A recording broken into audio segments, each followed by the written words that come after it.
vous êtes sur RTL. On a en face de nous quelqu'un qu'il faut le dire, qui a deux visages. Je l'ai connu avec un très très beau visage, gentil, serviable, souriant. Et maintenant, quand j'apprends tout ça et que je mets bout à bout tous les éléments du dossier, je me dis que ouais, c'est quelqu'un que je connaissais pas du tout en fait. Mais non, forcément, je la vois sous un visage machiavélique, manipulatrice, rempli de haine. Bonsoir, 3 morts et 2 comas. De toute évidence, la route sentimentale de Manuela González a été agitée, marquée par le malheur avec ses maris comme avec ses amants successifs. Une succession de troublantes coïncidences, de drames, qui a fini par attirer l'attention des enquêteurs et de la justice. Quand ils se sont penchés sur cette femme brune et souriante qui plaisait tant aux hommes, ils ont mis au jour une étonnante trajectoire, celle d'une personne qui aurait en permanence affiché un double visage côté face, celui d'une mère attentionnée et tendre, une épouse amoureuse côté pile, celui beaucoup plus sombre d'une créature machiavélique, intéressée, allant jusqu'à utiliser le poison pour parvenir à ses fins, une menthe religieuse, une veuve noire, comme on allait la surnommer. C'est cette histoire, celle de la veuve noire de l'Isère, l'histoire de Manuela González, que nous allons raconter ce soir à la demande d'une auditrice. Avec nos invités, nous allons voir comment la justice a fini par rattraper Manuela González, quelles accusations très lourdes ont fini par être portées contre elle, des faits que l'intéressé a toujours vigoureusement démentis, évoquant une malédiction, une histoire de malchance qui la suivrait partout. Manuela González a aujourd'hui 60 ans, a dû affronter 2 procès, mais demeure une parfaite énigme. Aucun juge, aucun expert n'a jamais pu dire qui elle était vraiment. Manuela González, la veuve noire de l'Isère, quand un malheur n'arrive jamais seul. C'est l'enquête ce soir de l'heure du crime. On se retrouve dans un instant sur RTL. 20h, 21h. L'heure du crime sur RTL. RTL. 20h, 21h. Jean-Alphonse Richard sur RTL. L'heure du crime. Ce soir dans l'heure du crime, l'affaire Manuela González, surnommée la veuve noire de l'Isère. Personne n'a jamais entendu parler d'elle jusqu'à l'automne 2008, avec une macabre découverte à une quinzaine de kilomètres de Grenoble. Le 31 octobre 2008, aux alentours de 8h du matin, un riverain de Villarbonneau est intrigué par la présence d'une carcasse de voiture près d'un champ de maïs. En s'approchant, le riverain identifie une Citroën Xantia presque entièrement calcinée qui fume encore. À l'intérieur du véhicule, il distingue un corps recroquevillé sur la banquette arrière. Plus rien à faire pour cet individu. Les gendarmes sont aussitôt alertés et le périmètre bouclé. Les enquêteurs n'ont pas de mal à identifier la victime. Il s'agit de toute évidence du propriétaire de la voiture, un dénommé Daniel Cano, 58 ans, qui habite dans le coin, à quelques centaines de mètres seulement. Dans le coffre, il y a le cadavre d'un chien. L'animal s'appelait Happy, et c'était le labrador de la famille Cano. La victime est inconnue de la justice. Daniel Cano, un homme tranquille, n'a jamais attiré l'attention. Sa disparition n'avait pas été signalée. Accident, suicide, mauvaise rencontre. À ce stade des investigations, tout est possible. Les gendarmes se rendent au domicile de Daniel Cano, une maison bâtie de ses mains il y a une dizaine d'années, au numéro 188 de l'allée des Trolls à Villarbonneau. Ici vivent le chaudronnier, son épouse Manuela et le fils de celui-ci, Nicolas. Manuela Cano, nom de jeune fille González, accueille les gendarmes sur le pas de la porte. Elle dit ne pas avoir de nouvelles de son mari et ça l'inquiète. Daniel est parti la veille pour aller livrer des oiseaux exotiques dont il fait l'élevage et il n'est jamais rentré. Quand on lui révèle ce qui s'est passé, elle ne semble pas être troublée outre mesure. Elle donne spontanément son emploi du temps aux gendarmes et indique que son mari n'allait pas bien depuis quelque temps, précisément depuis la mort de sa mère. Il voyait tout en noir et semblait de plus en plus dépressif.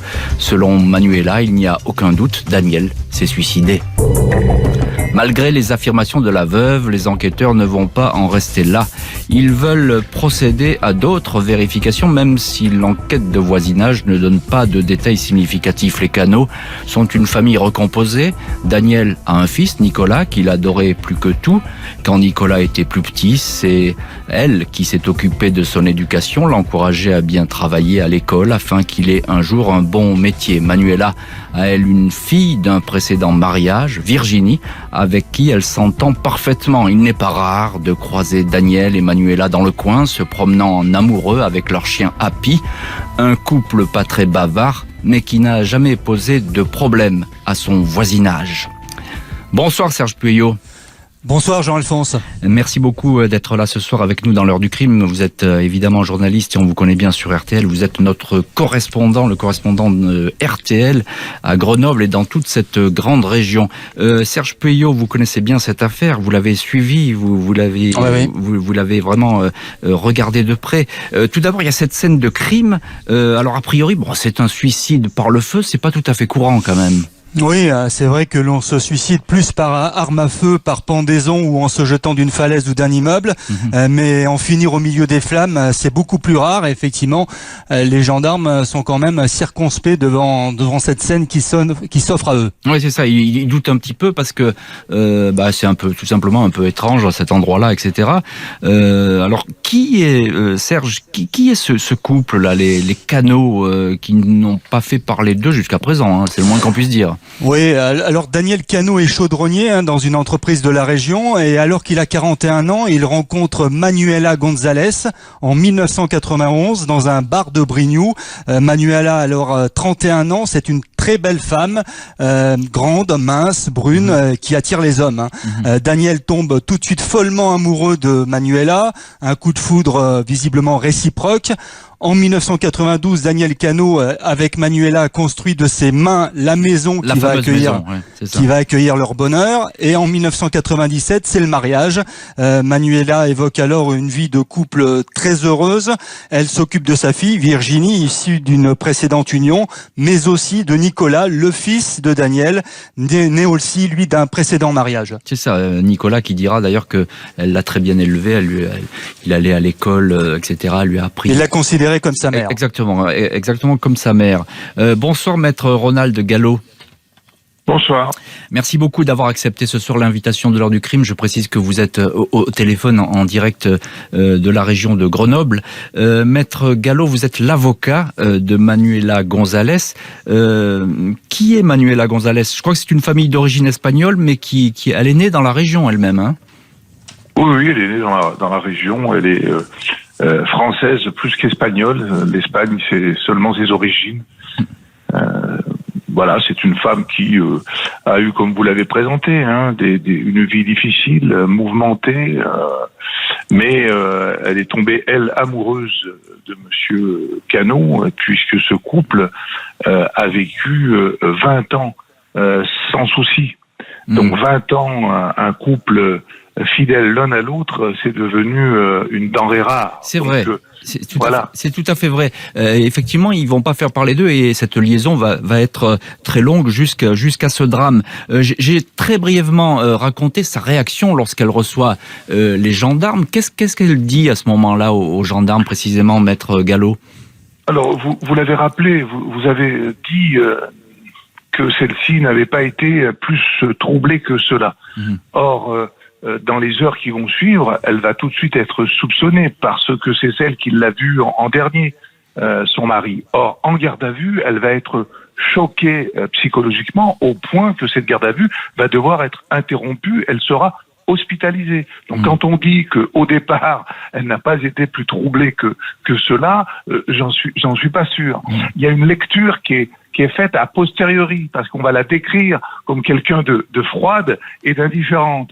Or, tel n'est pas le cas dans les premières heures où elle va apprendre que son mari est mort. Ce que vous dites, maître Gallo, c'est que dès le début, les gendarmes, ils font une fixette, on pourrait dire, entre guillemets, sur Manuela. Je ne sais pas si c'est une fixette, c'est un soupçon. Dans la mesure où c'est la dernière personne qui a vu Monsieur Cano, nécessairement, les gendarmes vont s'intéresser à la dernière personne. Tout lecteur de livres policiers, même moyens, sait que la dernière personne est nécessairement celle qui sera suspectée en premier. Bien sûr, c'est tout à fait, et c'est d'ailleurs tout à fait légitime. L'attention se porte effectivement sur le dernier témoin, Serge Puyot, notre invité également ce soir dans l'heure du crime. Alors on l'a dit tout de suite, les gendarmes, ils tiquent un petit peu. C'est la dernière personne à avoir vu vivant la victime. Alors Alors ça pose certaines questions. Et puis il va y avoir tout de même un premier constat dans l'autopsie, c'est que la victime a absorbé des antidépresseurs, je crois. Hein, donc ça va. Oui. Des traces de tertian, de zolpidem et d'imoval ont été retrouvées dans le corps de Daniel Cano lors de l'autopsie. Il s'agit de 2 somnifères et d'un neuroleptique qui n'ont jamais été prescrits par un médecin à la victime. Donc ça intrigue un peu les enquêteurs. Et puis les gendarmes ne retrouvent pas dans la voiture incendiée ou aux abords les restes d'un bidon qui aurait contenu l'essence permettant de déclencher l'incendie, ce qui pourrait indiquer qu'une tierce personne soit repartie avec un jerrycan. Alors ça c'est important ce que vous nous dites, Serge, parce que la mise à feu proprement dite, il y a pas le produit, il y a pas le matériel, on ne trouve rien là-dessus? Non, on ne trouve rien. Les gendarmes n'ont rien retrouvé sur le déclenchement de l'incendie, et ça pour eux ça reste un mystère. Maître Gallo, en quelques mots, vous confirmez qu'elle a vu partir son mari la veille pour aller vendre des oiseaux, c'est bien ça, hein? Oui, c'est ce que c'est pas elle rapporte les propos que son mari lui a indiqué pour justifier son départ de la maison. Elle rapporte que son mari lui a dit qu'il allait donc vendre des oiseaux. Maintenant, est-ce la vérité, puisqu'il s'avère que les oiseaux sont fragiles et qu'ils ils doivent pas être exposés au froid? Mais néanmoins, c'est ce qu'on lui a dit. Donc, elle rapporte les propos que son mari lui a dit. Parce qu'il faut aussi préciser, je ne sais pas si vous le direz, que Monsieur Cano, on va apprendre qu'il a une relation entre guillemets avec une femme à l'extérieur. Madame Cano n'est pas informée de cela. Elle va l'apprendre à l'occasion de la procédure. Donc, Monsieur Cano peut avoir de bonnes raisons pour justifier qu'il parte de la maison, même pour une raison qui n'apparaît pas être pertinente. Le fait est que les gendarmes sont intrigués par cette Manuela Cano González. Ils ont effectivement des doutes sur ce qu'elle raconte et son attitude intrigue. Ils vont donc se plonger plus précisément dans les affaires du couple. L'affaire Manuela González, la veuve noire de l'Isère. Pourquoi donc aurait-elle voulu tuer son mari? C'est l'enquête ce soir de l'heure du crime. On se retrouve dans un instant sur RTL. Jean-Alphonse Richard sur RTL. L'heure du crime.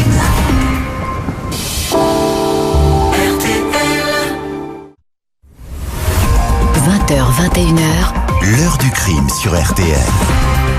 Et au programme ce soir de l'heure du crime, l'affaire Manuela González. En ce début novembre 2008, son mari, le chaudronnier Daniel Cano, a été retrouvé mort, calciné dans sa voiture. Les gendarmes ne croient pas à ce qu'affirme la veuve, un suicide. Les enquêteurs ont été tout de suite intrigués par les résultats de l'autopsie, la présence dans le sang de la victime d'un cocktail de sédatifs qui a dû l'assommer, du tertian, du zolpidem et de l'imovane. Daniel Cano a très bien pu les ingérer lui-même avant de se donner la mort, même si au moins un de ces produits est apparemment prescrit à son épouse pour soigner une dépression. En poursuivant leurs investigations, les gendarmes découvrent des problèmes d'argent qui semblaient miner la vie du couple. Tous deux étaient adeptes des jeux d'argent, addicts aux salles de jeu, au casino, à la roulette, au blackjack. Une bonne partie de leurs économies aurait fondu dans ces plaisirs sur tapis vert, notamment au casino de la station thermale d'Alvar. Manuela González aurait perdu beaucoup d'argent. Elle aurait contracté une demi-douzaine de prêts à la consommation et devait rembourser près de 10 000 euros.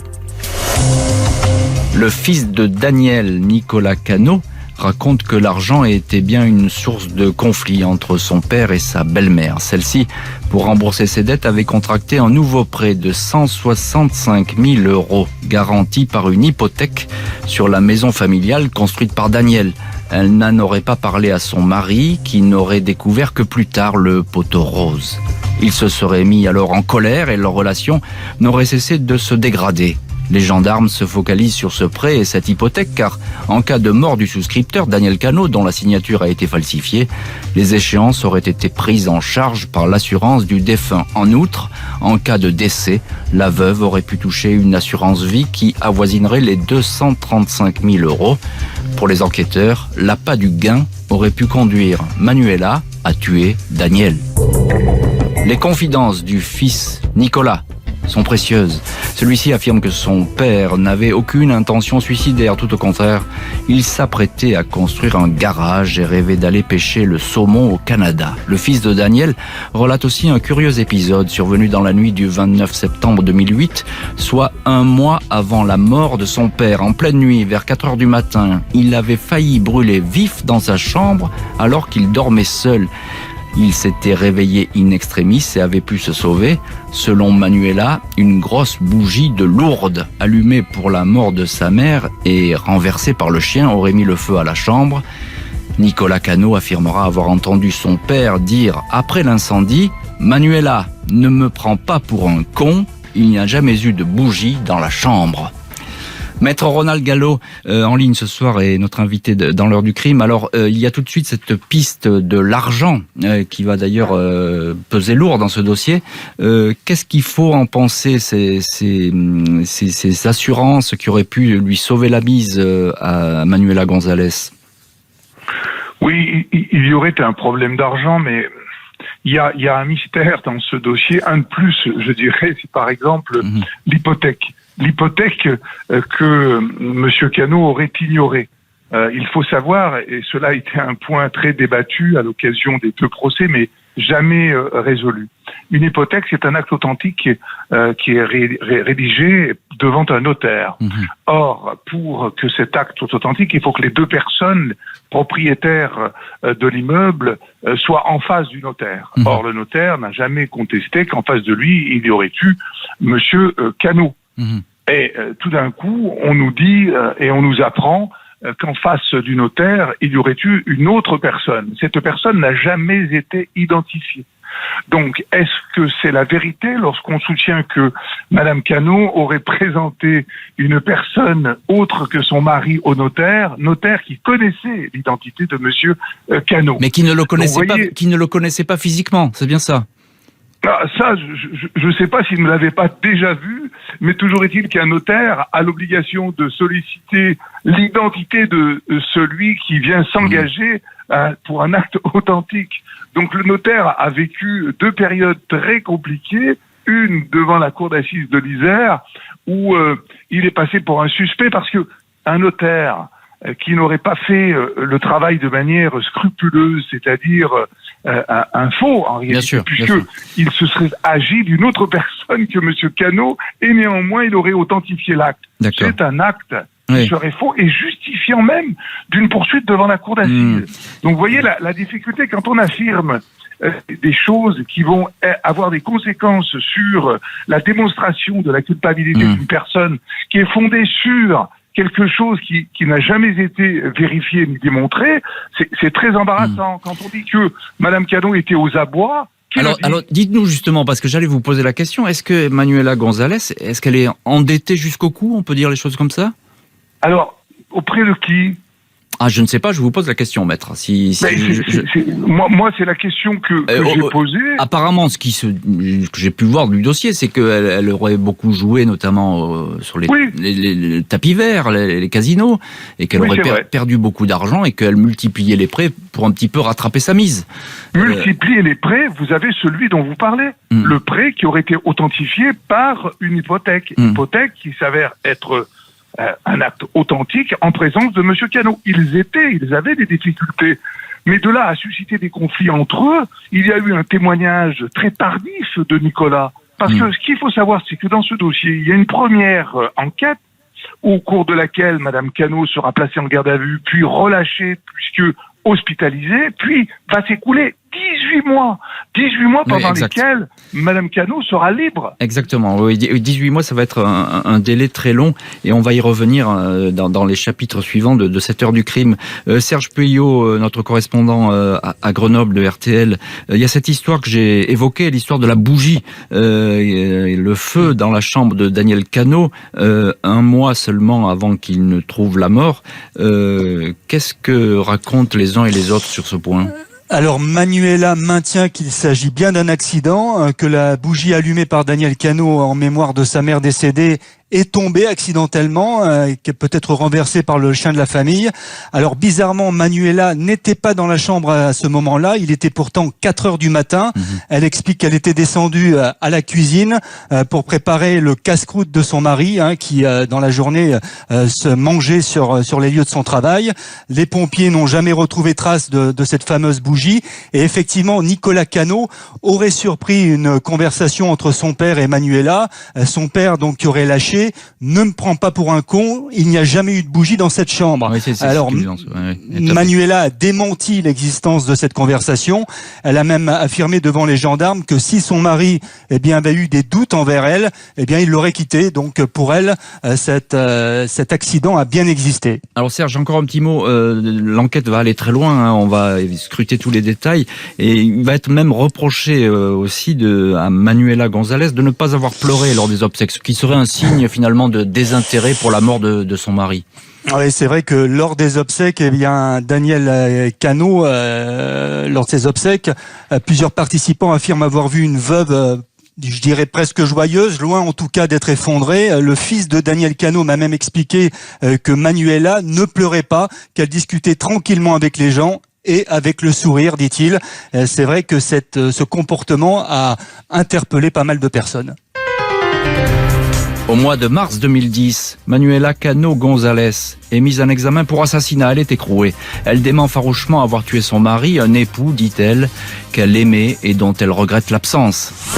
L'affaire Manuela González, une veuve certes, mais est-elle réellement une veuve noire ? C'est l'enquête ce soir de l'heure du crime. On se retrouve dans un instant sur RTL. L'heure du crime. Jean-Alphonse Richard jusqu'à 21h sur RTL.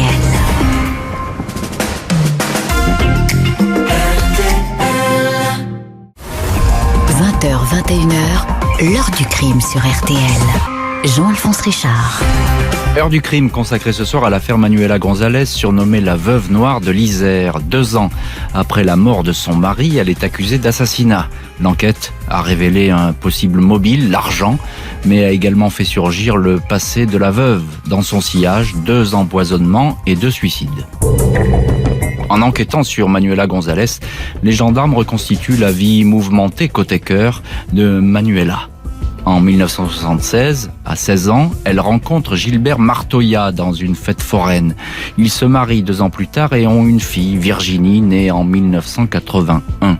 Au mois de décembre 1983, Gilbert doit être opéré en urgence. Il a absorbé une dose massive de médicaments. Il sombre dans un coma profond. Il faudra lui retirer une partie de l'œsophage. Le mari s'en sort. Il n'accusera jamais son épouse de l'avoir empoisonné, mais quelques semaines plus tard, le divorce est prononcé. Dans les mois qui suivent, Manuela est avec un bijoutier de la région, Michel Garcia. Le 11 novembre 1984, il est retrouvé évanoui dans sa boutique. Un puissant psychotrope a été versé dans son thé. Cette fois, la jeune femme est démasquée. Elle a endormi son amant fortuné pour lui voler 4 chèques, 84 000 € au total, pour, dit-elle, pouvoir nourrir sa fille. Elle écope de 2 ans de prison avec sursis. Manuela González se met ensuite en ménage avec le patron du bar du centre à Brignoux, l'un des bourgs qui forment la commune de Villarbonneau. Pour ses beaux yeux, François Collado lâche son établissement. Le couple achète une maison, 3 ans de vie commune sans attirer la moindre attention. Dans la nuit du 28 au 29 avril 1989, Collado est découvert mort dans le garage. Il s'est donné la mort en s'asphyxiant dans sa voiture. Des traces de médicaments sont détectées dans son organisme. Selon Manuela, François était dépressif et a mis fin à ses jours. L'enquête est classée. Elle conclut à un suicide. La veuve retrouve un nouveau compagnon. Il s'appelle Thierry Le Chevalier, fraîchement divorcé, fonctionnaire à la NPE. Le 6 avril 1991, il succombe dans un incendie qui s'est déclaré dans un cagibi. Lui aussi avait pris des médicaments. Manuela González a un alibi. Elle était ce soir-là dans les bras d'un autre homme, le chaudronnier Daniel Cano. Il confirme la présence de Manuela à ses côtés. Elle ne sera pas inquiétée pour la mort de Thierry Le Chevalier. 17 ans plus tard, c'est celle de Daniel qui l'entraînera en prison. Maître Ronald Gallo, avocat de Manuela Gonzalez, ce soir dans l'heure du crime. Alors je vous pose la question très très directement et un peu brute de décoffrage, mais un mari et un amant dans le coma, puis 3 suicides, ça fait beaucoup dans le parcours d'une femme. Oui, ça fait beaucoup, mais puisque vous avez évoqué comme mobile l'argent, la question que je pose, c'est qu'est-ce qu'elle a gagné Manuela Gonzalez, dans les faits qui lui sont reprochés sans lui être reprochés. Parce que c'est ça la difficulté de ce dossier. Vous avez tout dit. À travers ces événements, on va fermer les yeux sur l'accusation réelle, c'est-à-dire l'assassinat et la tentative d'assassinat, parce que la bougie va devenir une tentative d'assassinat. Aussi étonnant que cela puisse apparaître, elle va être poursuivie pour une bougie qui aurait flambé et qui se serait consumée. Elle va être poursuivie pour tentative d'assassinat et condamnée. Alors, s'agissant des autres dossiers, Chevalier, vous dites qu'elle ne sera pas inquiétée. Si. Pour Monsieur Chevalier, elle sera inquiétée. Le Chevalier, Thierry Le Chevalier. Oui. Thierry Le Chevalier, elle sera inquiétée puisqu'elle va être accusée, inculpée, comme on disait à l'époque, puis un non-lieu sera ordonné. Un non-lieu, c'est-à-dire que la justice à l'époque avait estimé qu'elle était innocente des faits qui lui étaient reprochés. Donc, on va se servir de ce passé qui va constituer le préjugé central, le masque qui va rendre aveugle tout le monde et qui va interdire de se poser les bonnes questions s'agissant du dossier d'assassinat de Monsieur Cano et de la tentative d'assassinat. Je comprends bien, Maître Gallo, mais c'est vrai que entre nous, ça fait quand même beaucoup de coïncidences. Voilà, on peut juste le constater comme ça. Hein. Oui, on peut. Ce sont des faits qui sont prescrits, etc. Mais ça fait quand même une série de coïncidences troublantes dans une seule vie. Vous aviez évoqué tout à l'heure, Maître Gallo, un élément qui est intéressant et qui d'ailleurs ne va, je ne sais pas si ça va beaucoup apparaître lors du procès, c'est la liaison qu'aurait eu Daniel Cano avec une maîtresse. Est-ce que vous pouvez nous en dire un petit peu plus là-dessus?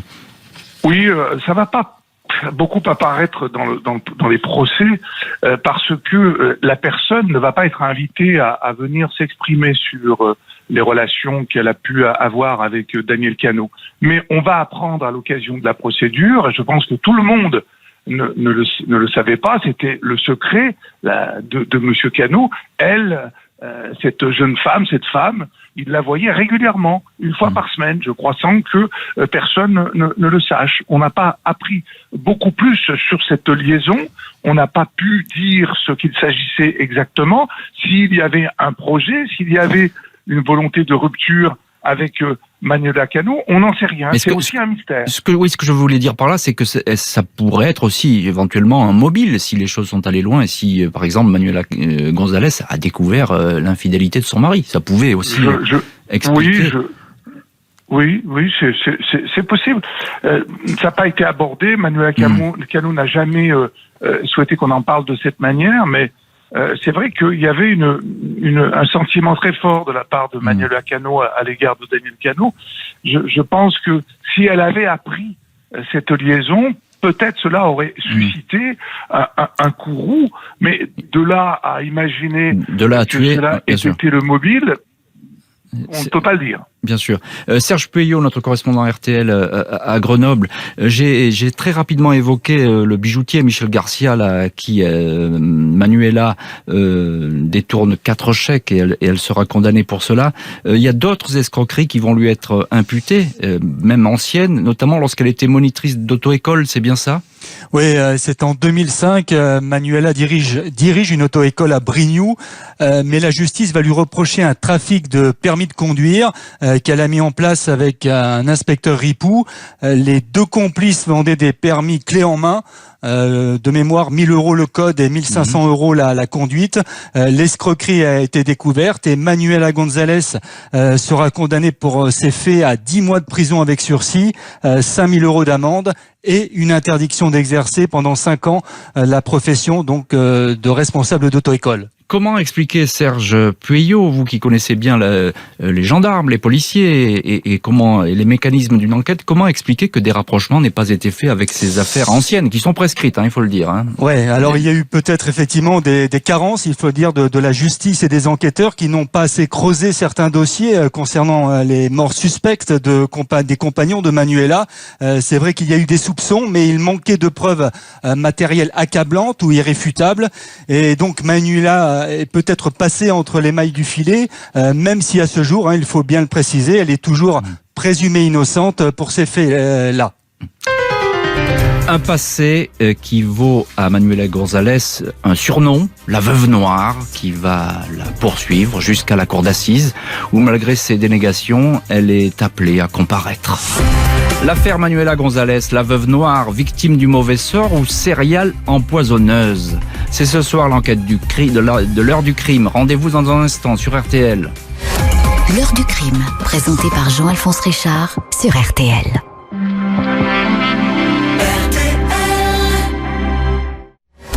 L'heure du crime, présentée par Jean-Alphonse Richard sur RTL.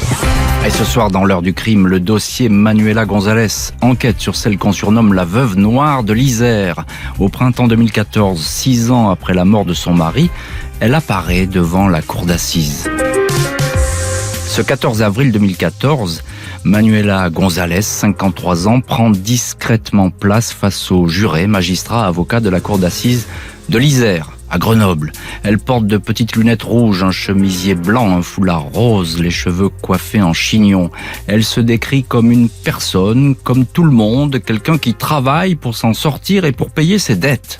Manuela González s'exprime clairement, bien décidée à répéter qu'elle est innocente dans la mort de son mari Daniel Cano, retrouvé calciné dans sa voiture.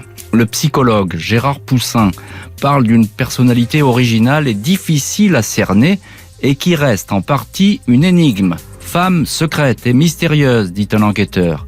Celle-ci prend des notes et répond du tac au tac. Je n'ai pas de caractère secret, pas de carapace, rien du tout. Je suis moi-même. L'enquête de personnalité va peser lourd, une vie sentimentale des plus instables, un caractère volage, des dettes, la passion du jeu, son passé rejaillit. En filigrane des débats se profilent inévitablement les doutes sur cette série d'empoisonnements et de morts qui ont jalonné son existence. Son avocat, Ronald Gallo, s'élève lors des 3 jours d'audience contre l'utilisation de ce passé. Le premier mari de l'accusé, Gilbert Martoya, est appelé à la barre. Il avait été lourdement intoxiqué aux médicaments et avait échappé à la mort. Il dit n'avoir jamais fait de tentative de suicide, évite de charger son ex-épouse tout en se disant troublé par cette suite d'événements. Manuela González dément avoir tué Daniel Cano. Sur son passé, elle dit « Si c'était à refaire, je resterais seule avec ma fille ». L'avocat général Pierre-Marie Cuny est catégorique. Je suis intimement convaincu que Manuela González a tout mis en œuvre pour tuer son mari. Même s'il n'y a pas de preuves évidentes contre elle, il y a un faisceau de faits, d'éléments, de constatations. Pour l'accusation, le mobile de l'assassinat est clair, c'est l'argent. Serge Pueyo, notre correspondant à RTL dans la région de l'Isère et plus précisément à Grenoble, je crois que vous étiez à ce procès. À quoi ressemble-t-elle à ce moment-là, Manuela González? Est-ce que vous pouvez nous la décrire un petit peu? Ouais, alors lorsqu'elle apparaît dans le box, eh bien Manuela a perdu de sa superbe après 4 ans de détention préventive. Elle a le visage marqué, elle a pris un coup de vieux, pourrait-on dire. Ce n'est plus la menthe religieuse qui, avec son charme ravageur, faisait tomber les hommes à ses pieds. Mais elle n'a pas perdu sa combativité, sa combativité légendaire. Elle se défend comme une lionne. Dès l'ouverture des débats, elle se lève dans le box et elle déclare: je conteste les faits, je suis innocente et je suis là pour le démontrer. Donc d'emblée, elle clame son innocence. Et puis après, elle explique que si c'était à refaire, je resterais seule avec ma fille. La malédiction n'aurait pas eu lieu. C'est une histoire de malchance qui me poursuit, dit-elle à propos de toutes ces morts suspectes. De toute cette série, effectivement. Quelle ambiance il règne dans cette salle d'audience? Est-ce qu'il y a du public? On est venu voir la veuve noire, c'est ça? Exactement, la veuve noire a attiré beaucoup de monde dans la salle de la cour d'assises du palais de justice de Grenoble. Et puis, dans cette salle, il y a deux clans durant le procès, deux clans qui s'opposent. La famille et les proches de Manuel González, qui sont à droite de la cour d'assises, près du box, et qui soutiennent bien sûr Manuela à fond. Et de l'autre côté, les proches de Daniel Cano, sa famille, qui, au contraire, enfoncent Manuela González, qui sont persuadés de sa culpabilité. Ouais, c'est ça, il y a une vraie bagarre qui se dessine à l'audience. Alors j'ai dit que les experts étaient, ou en tout cas un expert psychiatre était un petit peu perdu face à cette personnalité troublante de Manuela González. Elle est réellement énigmatique? On a du mal à la saisir, à la décrypter? Oui, c'est vrai que on a du mal à la comprendre parfois, même si elle se défend pied à pied. Je me souviens de son premier mari, Gilbert Martoya, qu'elle aurait empoisonné, qui est resté d'ailleurs 3 mois dans le coma. Il est venu déclarer à la barre, Manuela est une personne très intelligente, qui a une forte capacité d'adaptation à toutes les situations. Voilà, c'est vrai que c'est une femme qui sait s'adapter, qui répond du tac au tac aux questions du président, aux questions de l'avocat général. Elle a réponse à tout et elle ne lâche rien. Elle considère que tout ce qui lui arrive, c'est de la malchance et qu'on s'acharne sur elle alors que c'est elle la victime. Maître Ronald Gallo, avocat de Manuela González, est en ligne ce soir dans l'heure du crime. Je vais rappeler des propos que vous avez tenus à cette audience. On se focalise sur le passé de Manuela González. Aujourd'hui, on juge Madame Cano, son nom de femme mariée, pour des faits précis, pas pour des faits prescrits. Vous vouliez dire que finalement c'était le passé qui l'emportait dans ce procès et que tout serait fait pour lester finalement votre cliente? Mais bien sûr, mais c'est la victoire des préjugés sur la démonstration de la culpabilité. L'idée devant une cour d'assises qui doit dominer, c'est quels effets ont fait sur votre raison les preuves rapportées contre l'accusé. C'est le texte. Or, vous avez un commissaire de police, un directeur d'enquête, qui vient devant la cour d'assises, à qui j'ose poser la question, parce qu'on ne connaît pas la réponse d'un directeur d'enquête lorsqu'on lui pose ce genre de questions. On lui demande, monsieur, est-ce que vous avez la preuve de la culpabilité de Madame Cano? Après que celui-ci se soit exprimé pendant une demi-heure, 3/4 d'heure, c'est la question finale qui lui est posée par l'avocat de la défense. Et il va répondre, c'est vrai, maître, nous n'avons pas de preuve de la culpabilité de votre client. Pas de preuve. Or, la loi, c'est la preuve, pas ce que M. Pueyo vient dire. M. Garcia aurait été, pas M. Garcia, M. Martoya aurait été empoisonné. Monsieur Martoya, celui qui est venu témoigner, le père de Virginie, la fille de Madame González. On n'en sait rien, lui-même ne l'a jamais dit. Oui, vous voyez bien que en tout cas, des années après, les préjugés continuent à produire des effets sur la capacité qu'on a ou pas de regarder ce qui s'est passé réellement. Quand on revient à la scène qui devrait préoccuper tout le monde, celle où la voiture prend feu, vous l'avez dit tout à l'heure, on ne retrouve pas par quelle technique cette voiture a-t-elle brûlé, a-t-elle flambé? Est-ce qu'on le sait, maître? Est-ce qu'on le sait? On le sait pas. Est-ce qu'on a pris les vêtements de Madame Cano? Les vêtements de Madame Cano, alors qu'on est chez elle dans les heures qui ont suivi la mort de Monsieur Cano? Est-ce qu'on vérifie s'il y a des traces d'essence, de combustion? On ne fait pas les recherches, justement, qui doivent s'imposer. Pourquoi on ne les fait pas?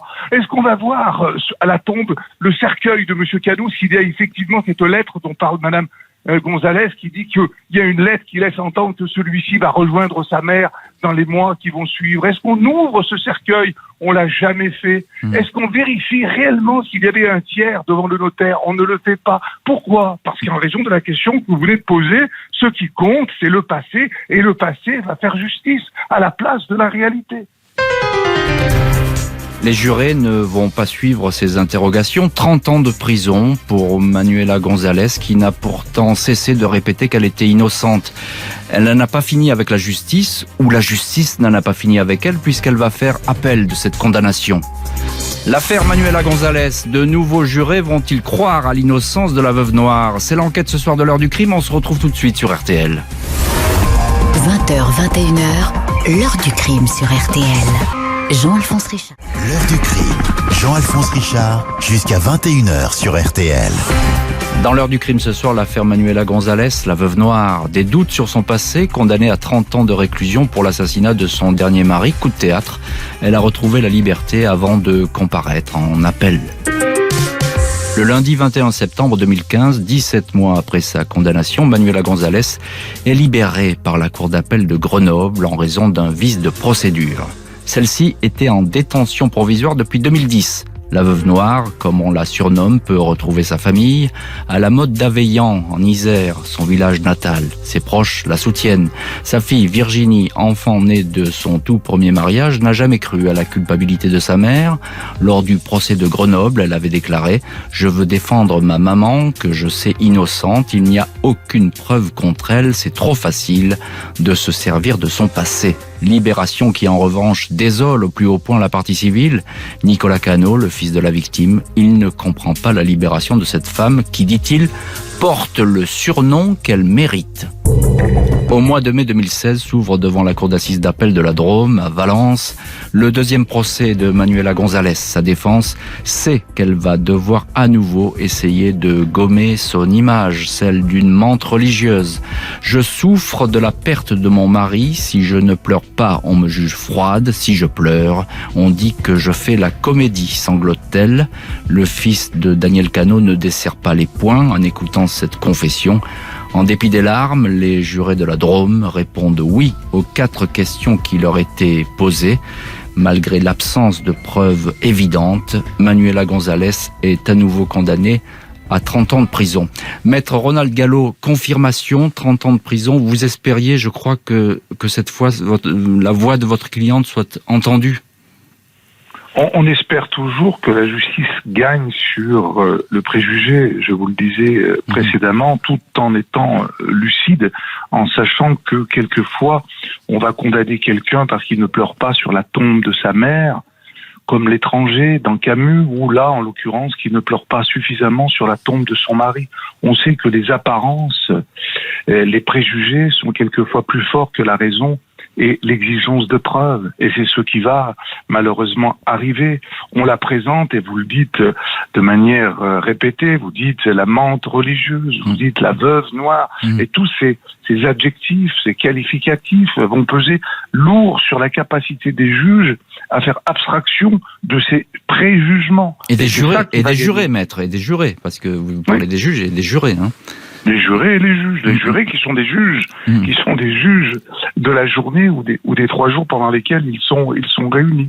Oui, c'est vrai, c'est un échec qui est dû à la manière dont les procès se déroulent, à la volonté de fermer les yeux sur les questions qui sont posées. Je vous le disais, hein, est-ce que M. Cano s'est suicidé ? C'est une question. Est-ce qu'on a tenté de répondre à cette question ? Moi, j'ai posé la question, j'ai dit, allons vérifier ce que dit Madame Cano. L'avocate générale près de la cour d'appel que j'avais saisie avait soutenu cette démarche et ça n'a pas été satisfait. On a fait la demande à nouveau devant la cour d'assises de la Drôme, où ma cliente était jugée à nouveau. On nous a fait attendre toute la durée du procès pour nous dire que cela n'était pas utile à la manifestation de la vérité. Vous voyez, quand on ferme les yeux, il n'y a aucune raison qu'à la fin, on ait la lumière. Maître Gallo, qu'est-ce qu'il y a de différent avec le procès de première instance ? Elle affiche pas tout à fait le même visage, votre cliente, lors de ses audiences. D'abord, elle est libre. Oui, ce qui change beaucoup de choses, bien sûr. Qui n'est pas obtenu par un vice de procédure, comme vous l'avez dit. C'est parce que le délai raisonnable pour qu'elle soit jugée n'avait pas été respecté. C'est plus précis. C'est ce que j'ai obtenu de la cour d'appel de Grenoble, qu'elle soit libérée. Or, on nous a dit pendant des mois, Madame González, si elle venait à être libérée, ne serait pas présente à son procès. Elle a démontré le contraire. Donc c'est ça la première grande différence. La deuxième, c'est que elle est arrivée en blond parce qu'elle avait souffert de la présentation que faisait Monsieur Cuny, l'avocat général devant la cour d'assises de l'Isère. Le noir vous va si bien. Le noir vous va si bien. Donc elle avait cru bon venir avec une autre couleur plus lumineuse. Serge Puyot, on écoute évidemment Maître Gallo. Impossible de se défaire de cette étiquette de veuve noire pour Manuela González. Ah oui, c'est vrai qu'elle a gardé jusqu'au bout cette image de femme machiavélique, calculatrice, qui a froidement décidé, pourrait-on dire, de supprimer ses maris ou ses compagnons. Alors, Maître Gallo va dire qu'effectivement, la responsabilité est due à la presse qui a effectivement l'a toujours qualifiée de veuve noire. En tout cas, effectivement, dans l'opinion publique, pour tout le monde à Grenoble ou dans la région, c'est vrai qu'elle était responsable des faits qui lui étaient reprochés et qu'elle a jamais pu se défaire de cette image de femme effectivement machiavélique. Alors vous parlez justement de Grenoble et de cette région que vous connaissez par cœur, vous y vivez. Est-ce que cette histoire a laissé une marque dans ce coin? Est-ce qu'on en parle encore? C'est quelque chose d'important? La preuve, une auditrice vous a demandé de revenir sur cette affaire. C'est vrai que à Grenoble, c'est une affaire qui a marqué. Le procès à Grenoble a attiré beaucoup de monde. Voilà, c'est vrai que dans l'opinion publique, parmi la population, tout le monde a suivi tous les épisodes de cette affaire, à travers notamment aussi la presse locale. Et c'est vrai que c'est une affaire qui restera dans les mémoires à Grenoble. Je crois que Monsieur Gallo ne pourra pas dire le contraire. C'est vrai que c'est un procès très médiatique qui avait eu lieu au Palais de Justice. Maître Gallo, justement, vous avez, je crois, formé des recours après cette condamnation définitive. Qu'est-ce qu'il en est? Tout est épuisé aujourd'hui? Non, les recours sont finis là. Elle purge sa peine. Elle a même fait une demande récemment d'aménagement de peine. C'est ça. C'est-à-dire que vous aviez, je crois, saisi la Cour de cassation? La Cour de cassation et la Cour européenne des droits de l'homme. Et donc ça, c'est épuisé. Voilà, ça c'est épuisé. C'est comme Dominici, le petit-fils, qui ne cesse de se battre pour obtenir la révision du procès de son arrière-grand-père, Dominici, et qu'il n'a jamais obtenu et qui n'obtiendra peut-être jamais. Mais il y a des gens qui continuent à clamer l'innocence de Dominici, comme certains continuent à clamer l'innocence de Madame González Manuela. Alors Manuela González, dans quel état d'esprit elle est aujourd'hui? Elle a 60 ans, elle est en prison encore pour quelques années. Qu'est-ce qu'elle devient? Comment elle vit cette détention?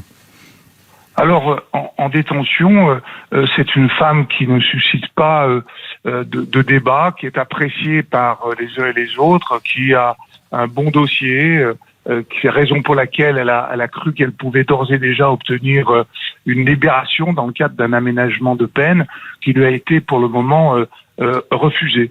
C'est une personne, je le dis, qui est calme, paisible, qui ne suscite pas de troubles au centre pénitentiaire où elle est détenue.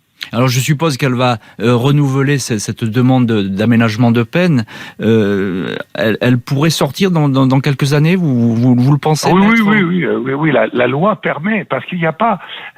Il y a juste un problème de sûreté de la peine qui doit être levée, mais elle est autorisée à solliciter que cette sûreté qui est prononcée de manière quasi automatique lorsqu'on prend une peine de la nature de celle qui a été prononcée, mais si elle venait à obtenir la levée de cette sûreté, elle pourrait bénéficier d'un aménagement dans les années qui viennent assez rapidement. C'est pas interdit. Elle n'a pas été condamnée avec une peine de sûreté de 20 ans. Vous voyez ? Tout à fait. Merci beaucoup, Maître Ronald Gallo et Serge Pueyo, d'avoir été ce soir les invités de l'heure du crime avec l'affaire Manuela González, la veuve noire de l'Isère, qui purge sa peine, donc 30 ans de prison pour le meurtre de son dernier mari et paye aussi, on l'a bien compris, pour son passé. Merci à Justine Vignot, Marie Bossard d'avoir préparé cette émission, Marc Bisset à la réalisation. Un immense merci à vous toutes et tous d'avoir partagé ce soir avec nous cette heure du crime. Pour écouter RTL au travail, sur la route, dans les transports, dans votre jardin, et où que vous soyez, téléchargez dès maintenant et gratuitement la nouvelle application RTL. RTL, toujours avec vous.